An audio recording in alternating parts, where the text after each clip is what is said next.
Alors, tuvuge santé mentale baje. Abantu dufise ibikomere ku mutima turi benshi cyane. Hari n'abaca bibaza ngo abayabaga nta bibazo bagira baracari bato. Nga sivyo turi d'accord.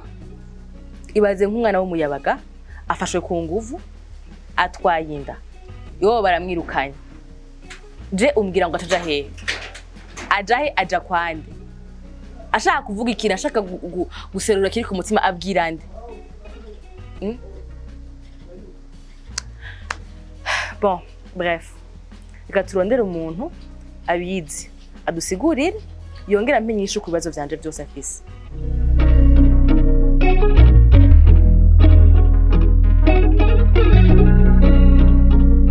Karibu. Merci beaucoup. Mwo twidondora.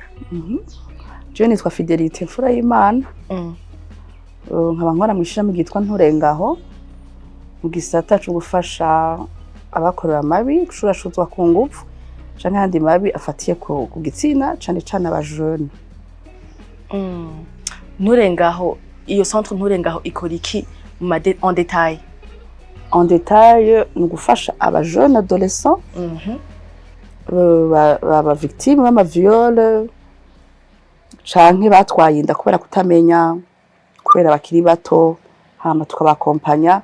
Akenshi tukunze kuronka abamaze gutwara inda, hama tukabafasha mu rugendo nyene rwa akushuma, kubera gutwara inda ku mwana si ikintu coroshe. Usanga hari canke biriya bimusoba. Ego. Na cane ko n'umuco w'ikirundi utemera ko abana batwarira inda iwabo, ugasanga hari ibibazo vyinshi bacamwo bijanye n'izo mpanuka. Iyo mpanuka biba yabashiki iwacu, rero tugerageza kuba hafi kugira ngo tubaremeshe, kugira ngo tubereke ngo mbega bigenda gute kugira umuntu avyare kubera bakiri umwana. Hama rero no kubigisha kugira ngo bamenye ingene umubiri wabo ukoze, kugira ngo ntaza asubire gutwara imbanya atifuje kubera abayitwaye atabizi. Hariho iyindi centre yitwa centre Seruka. Ntimwa mukora bimwe? Centre Seruka turakora ni presque rimwe. Bobo bakira aba post exposition, abo bamwe bakiri muri amasaha bavuga 48 après viol kugira ngo babakingire ziga ngwara zifata mu mba vyirondoka n'inda zitifujwe. Iwacu rero haza abamaze kugira ingaruka mbi, ama conséquences suite au viol canke ayandi mabi nyene akorerwa aba jeunes. None muri iyo centre mwakira abatwaye inda zitifujwe gusa, donc zivuye kuri iyo viol canke zivuye kuri consentement muga inda zitifujwe? Twakira n'abataratwara inda. Bon, harahurira aba jeunes bakaza kwigishanya ibijanye n'irondoka rijanye n'amagara meza. Hariho benshi usanga bafise ama information baba bakeneye kumenya, ugasanga tubakira bose. Mugabo ahaniniya dufasha cane, twakompanya abamaze kugira les conséquences de viol canke zo gutwara ama grossesse non désirée bakiri batoya kubera ama conséquences bari menshi. Okay. Shaka umbwire ingene bigenda exactement, ingene mu makurikirana. Haraje nk'umu jeune yatwaye inda itifujwe akaza, donc dufatika abo bamwirukanye, araje muri centre yanyu, bigenda gute? Mumwakira gute? Mumufasha gute? Mumuherekeza gute muri urwo rugendo? Icambere ho urumva abari yarihebuye kubera umuntu abavyeyi bataye akiri umwana ntababona ingene bigiye kugenda. Aza ari umuntu nyene yihebuye. Akenshi baza badusaba avortement. Baza badusaba avortement, yego udufashe iyi nda ivemwo parce que malheureux yose ni kubera iyi nda. Hanyuma rero twebwe duhera ngaho kubabwira amabi yo gukorora inda. Hama tukabereka ko iyo nda ashaka kuyivyara neza kandi n'ubuzima bukabandanya mu gihe amenye ingene agize ntuzenye ubuzima nyene responsable ingene avyifatamwo, akamenya uko ari, akamenya ibishika, akamenya ibibaho, hama akabandanya ubuzima. Duhera ngaho, hanyuma kubera uko babirukana batabafise aho baja, mu muryango barabirukana, mu kibano bakabatunga urutoki ati je singifise aho ngendera, abagenzi banje nari mfise bose abavyeyi barababujije ko msi inda yandukira ukamenga inda irandukira ngo uhagaranye na naka ejo nawe uzofise inda, urumva akaba atagifise ahantu na hamwe, nta mugenzi, nta muvyeyi, nta muvukanyi, asigaye wenyene. Twe kumuzana rero nukumwereka ko birashoboka gutahura, hagira uronse umuntu akumviriza akagutahura akaguhoza n'ikintu gikomeye. Umuntu ari mu ngorane, umuntu ari mu marira, umuntu afise ibibazo, ibintu vya mbere bakeneye n'umuntu amuba hafi akamwumviriza, kuko akenshi umuvyeyi ashavuye ntashobora kwemera kuvugana n'umwana ngo amwumvirize, ntibabumviriza. Twebwe turabumviriza hama ukamugerageza kumwereka ego n'ingorane mugabo n'ahari ingorane uzozivamo. Tuvyite suivi psychologique. Bon, ni psychologique nyene, kuko utanguye kumuremesha akabona yuko hari umuntu qui peut compatir, deja hari ikintu psychologique kicongerekana. Ku muntu aba yarataye icizere, ku muntu yihebuye, aragarukana moral, akamvuga ati quand même hari abantu bashaka kuntegera, hari abantu bantahura, akumva nyene ko moral yiwe iratanguye kuduga buhoro buhoro. Hanyuma rero turavugana nyene bagishika, tukaganira, hanyuma tukumva ico akeneye, ico yifuza gusumba ikindi. Umva kenshi batubwira ati jewe ndifuza basa ahantu ntosubira kuba mwibarabara, nkaronka njyama ameze neza, nkaronka abantu nyene nkuko muriko murantahura mufasha, je noguma ngaha. Turafise un centre d'hébergement, centre de secours, kubera benshi baba bari hari abo dutora mu miferege asigaye yibera mu giferege, muri ibi bizu bituzuye, agacaca kubayo, agaca abanayo n'abanyezamu bacunze irya nzu, aca amubwira ati ingube ngaha, agaca amubwira umugore. Twarabibonye kenshi, aca agenda akibanira n'urya munyezamu, akemera ivyo amusaba vyose pourvu que aronka ahantu ashobora kuryama. Rero turafise ikigo ca tubakiramwo, kandi twarasanze ko birabaremesha, kuko ashitse akahasanga abandi ba jeunes de son âge nabo nyene baciye mu bibazo nk'ivyo, hariho amagroupe de parole, baraganira bakavugana ivy'ubuzima, jewe vyagenze uku, hama ukabona nyene ko au fur et à mesure yuko bari harya tubaganiriza, tubaremesha, agaheza akabona ko hariho umuntu ashobora kumutahura akamwerekeza no mu bibazo arimo. Hama abavyeyi nabo dufata abavyeyi biwe bigenda gute? Nyene yabahevye yavuye muhira vyaheze. Mu bisanzwe yagiye, abavyeyi ntibazi yari kuko bakwirukanye, ntibaba bakeneye kumenya niyo wagiye. Twe turondera amakordone yiwe y'abavyeyi, aratubwira, hama tukarondera abavyeyi buhoro buhoro, kuko nabo baba bari sur le choc, baba bashavuye, kuko nabo barabatunga urutoki bagira abavyeyi ntibarezwe. La mama kenshi nawe nyene baramwirukana n'umwana ngo ntiwarezwe, papa aca avuga ngo niwe wareze nabi. Ugasanga muhira hari izindi probleme zavutse kubera uwo mwana atwaye inda. Tuca tugerageza rero kugira approche kwegera abavyeyi, tukabwira ego birumvikana kandi turabitahura ko namwe mu mirego nabi, ariko kugira ngo nawe tumufashe ko aremuruka, tumufashe ko yoshobora kumva ko asubiye gusubirana, turamufise ari ngaha muri centre wacu. Ama visite aremewe, muzoze kumuramutsa, hama tukatangura gutyo, ukavuga bati none bimeze gute, kugira tumukurikirane. Hariho vyinshi twe tutoshobora kumubwira, mwe mumubwira. Kumubwira inda bigenda gutya, amasomo y'umuvyeyi agenda uku, abavyeyi bakavuga bati nta kundi, igico gitabwa iwabo, baramaze kuvyara, donc tuba twaramaze kubandanya kugira mediation, azotaha twateguye aho bavukana, twateguye ikibano. Ntihahora hagera igihe abavyeyi bakabifata ukuntu, bakabifata nabi iyo ngiye gufasha mwega abo bana, akavuga ati uriko haguruka uramuhimiriza gutwara n'iyinda nikurikira, bakanashavura. Justement ça abavyeyi gusa, abantu benshi twatuvyumva benshi bayivuga ngo mbega bari gutwara inda gute, bafise aho baja kurara, bafise aho baja kuba, mukabagaburira, mukabambika ibintu vyose, akavaho avyibusha ameze neza, musanzwe nimwe mu batera impigi muga sivyo mbega none iyo tutabakira ni danger public agiye kuvyarira mu ibarabara ivyo bindi basigaye baniga abana bagatabana mu ibarabara bakagira gute ahubwo hakubaheba uramutahura mukamwimbisha ko ego vyarabaye kandi si vyiza mugabo igihambaye mbega ntuzusuye kubigwamwo je nzokwitwara gute nzokwifata gute umuntu rero utatanguye kumutahura hakiri kare ngo mwerekeza kiri mu ngorane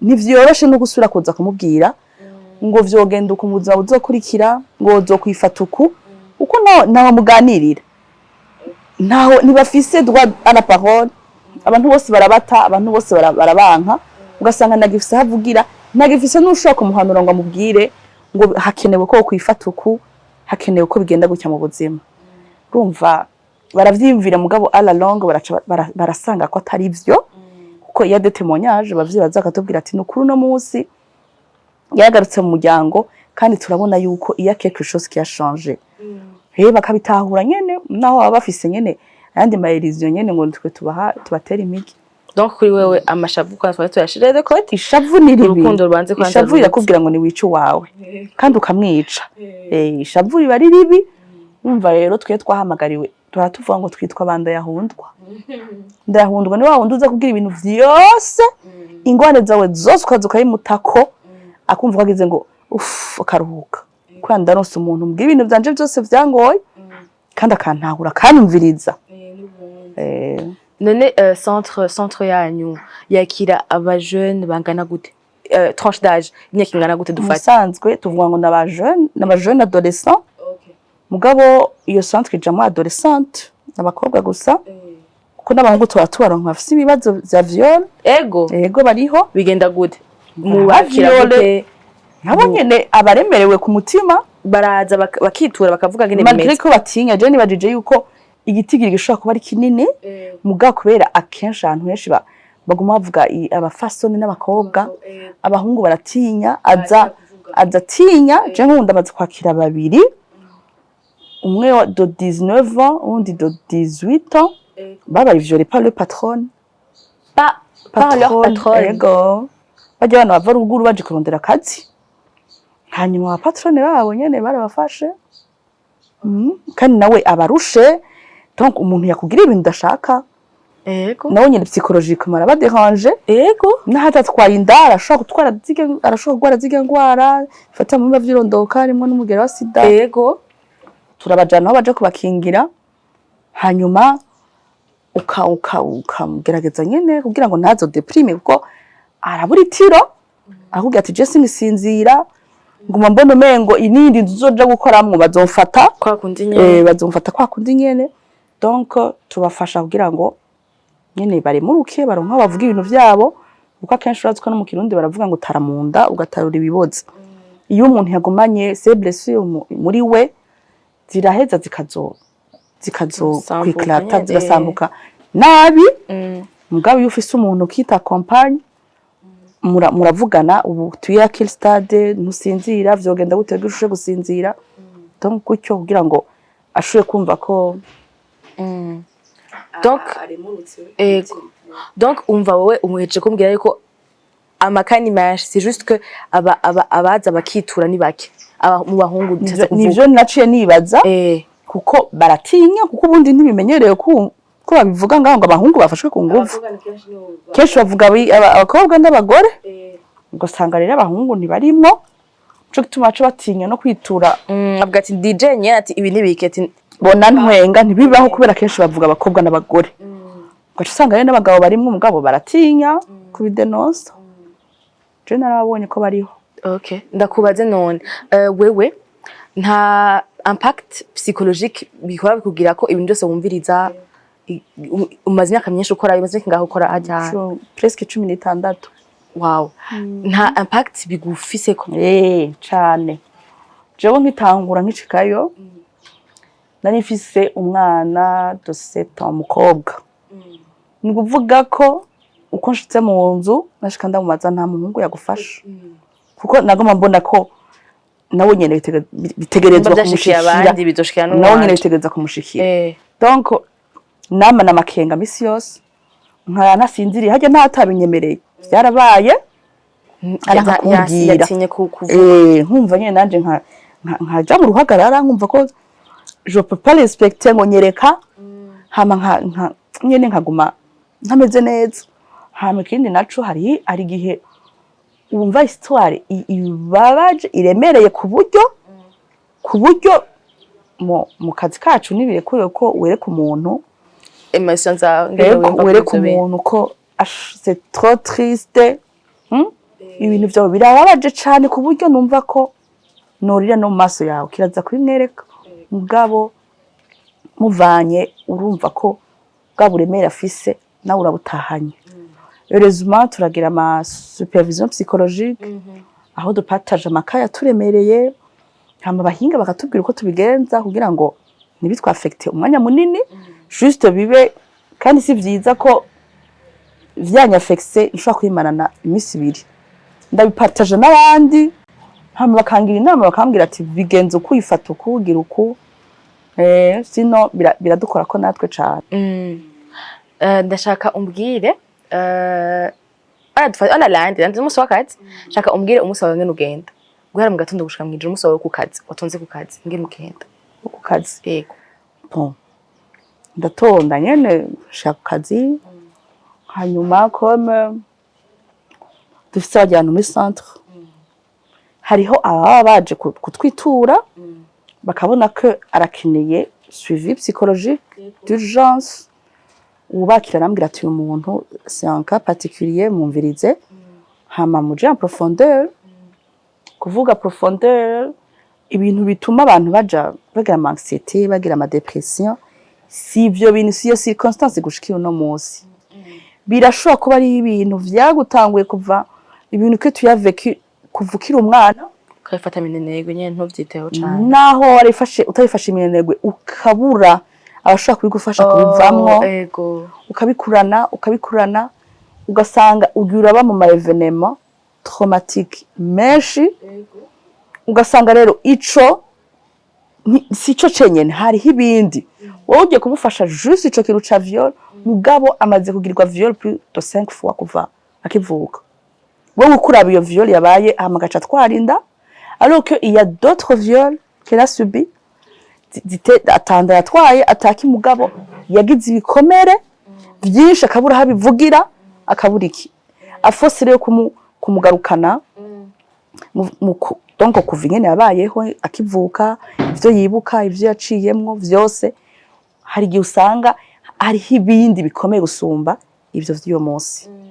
Umva rero umuntu abakeneye suivi ikomeye accompagnement ikomeye hanyuma ndava kuri centre nkaca njana hariya muri hébergement hariya bari kugira ngo ndabe nyene baba bafise ama plainte bahari canke mumerewe gute bakavuga uyu yaje adakishobora gusinzira amaze nka 2 semaines kuko ningiye bashiki wacu akamara 2 semaines akubwira ati ndumva ko nubatatiro ndaronka 3e semaine kaca akubwira ati ubure naraye ntoye n'agatiro nasinziriye donc il faut que ivyaza aracamwo vyose ubimenya n'umusi yagize ikibazo iki d'autre psychologique mega catewe n'iki kuko nabo nyene hari gihe bahurira n'umuntu afise ibibazo biremereye hamwe wawo ndavuga ati vya bindi vy'uwundi bikamwafecta akamererwa nabi gusa kubera atabitewe n'ivyiwe mugabo atewe n'uwundi bariko mwajya muri centre amubonye ukuntu ameze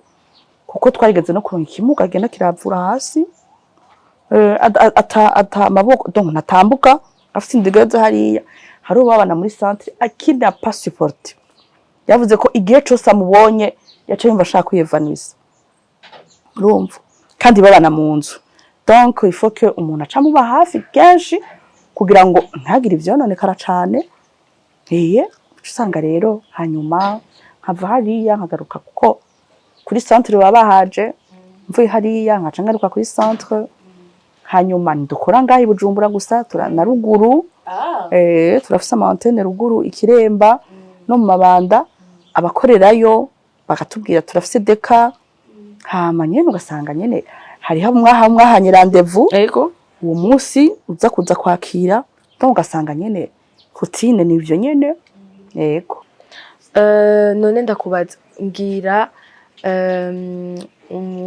umuntu akiri muto wa mbere muto umaze kwakira yarasi imyaka ingahe? Ndamaze kwakira wa 12 ans, d'ailleurs 12 ans mengo yazikwije ari wacu. Donc elle fait 11 ans. Ego 12 ans. D'après ivyo batubwira yaje iwacu afise inda ya 5 mois, umwana wa 11 ans yari viol. Baravuze cyane mu maradiyo. 11 ans. Ego. Au fait ibya bindi abavyeyi bavuga ngo hari imiryango ifise uburyo bashobora kudera umwana bakamwigisha. Baca baramurungika bamujana mu yindi famille ngo abantu nibo bari instruit bazokwigisha n'umwana. Hanyuma rero umupapa wo muri iyo nzu niyo yamufashe ku ngufu. Uwo mupapa bamuhaye ngo amurere niyo cyamufata ku ngufu. Hanyuma umwana babona inda y'umwana ikirakura. Umwana afise inda, umudamu w'uwo mugabo aca mujana kwa muganga. Bati umwana afise inda kandi irakuze. Wayitewe nande aca bivuga. Ati papa naka vyagenze uko arabivuga byose. Hanyuma ababanyi barabimenya baja gutabaza ku police. Hanyuma aca avuga ati pour mama umwana ari yandanje, umwana nk'uyu afise inda. Iwabo babibabwiye bati oya ntidushobora gutunga umwana ameze uko ashobora no gudupfira kubera bari abantu babakene, abantu nyene ubona ko banaho nikora nyene. Bati twe ntibikunda. Niho administration yariya hari mu Kabezi yaciye imurungika iwacu. Baca baramuzana bon byaravuzwe cane ku maradiyo ko ibintu vyabaye mugabo nta suite yabaye. Hanyuma rero ico kintu kirahambaye ndamaze no kivuga handi hantu abavyeyi cane ba ruguru aca afata umwana wiwe akamurungika ngo aje Bujumbura ngo nugende ko banaka ni uzokwiga ni uzogira iki. Kumbe imitima y'abantu yarahindutse, abantu benshi barabaye ibikoko. Bishobotse mwiyegereze umwana yigere kumwe n'abavyeyi kuko ijya miryango barungikamwe ntibaba baza abo bantu ko bameze, ntibazi ingene ibintu bimeze. Ayo mazu bazamwe ntibazi ingene bameze. Basi umwana acatwarinda gutyo. Iwacu rero urumva yanadutera ubwoba cane kuko harageregera kugira ngo ndumva vyanse ko mpema kandi nakagufiya gose. Inda ukabona nyene ko igomba ikore ku maguru yari nini ya cane. Ndibuka ko naho ndamutwara tuberekeje mu ma consultation twinjira muri clinique abantu bose bagakoma indoro bakiruka. Ni igisigo hose ukavuga ngo ni igisigo. Uyu ni igisigo kuko ntibabona ko vyoshoboka. Basi sigisigo nuko vyakiranye nuko vyagenze afise inda nk'abandi ba mama bose. Aje muri consultation duhejeje kwiga, duhejeje no kumva amakuru ateye ubwoba yuko umwana wa 11 ans yafashwe ku nguvu n'umuntu yitwa afatwa nka se kwanza, umuntu abureka nk'umuvyeyi imbere yiwe, hamwe n'abahungu bafatwa ku nguvu muga bagatinya kubivuga, bagatinya ingene bose ruri ijambo ntibabona ingene bobushikiriza. Ico sigaranye nuko twebwe aba jeune twokwiyegereza ayo macentre abashikiwe n'amabi bakagenda bagashikiriza ngene vyagenze. Abahungu nabo bakagenda bakavuga ikiyo bakikiri ku mutima kuko icabaye aho genda bagufashe. Abavyeyi nabo twiyegereza abana bacu. Murakoze, à la prochaine.